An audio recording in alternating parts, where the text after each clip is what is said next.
Obama wins, the Republican Party will be in a situation the Democrats have faced a lot of times in recent cycles, where there will be a real struggle for the future of the party, and you'll see a lot of intellectual ferment, which will be good for the Republican Party long term, and a lot of discussion about whether if they'd had a different candidate, and both for president and more relevant for vice president, whether the results would have been different. Part of that will depend on the margin.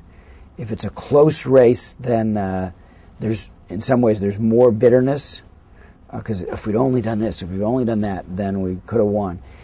If it's a blowout or a healthy margin, then they will turn inward and look inward and say, what do we have to do differently? And a lot of the questions will revolve around Sarah Palin. Is she an asset going forward for the Republicans, or somebody who just represents the base, and that there's a limit on a ceiling on her support? Is she a kind of a Republican McGovern or something, where there's no higher that she can go? Or if she emerges in a couple of years, wants to run for president, maybe studies up on the issues, maybe she could be somebody who was a heroic candidate for the Republican Party. So there'll be a lot of emphasis on her.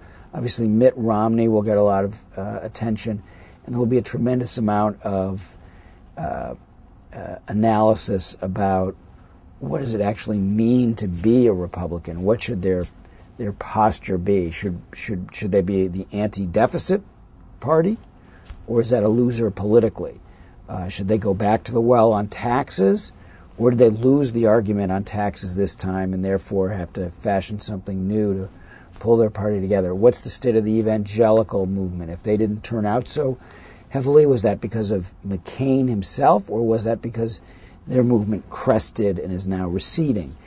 All of these questions will be hashed out in the more intellectual publications on the conservative side, and that process is a healthy one for any political party.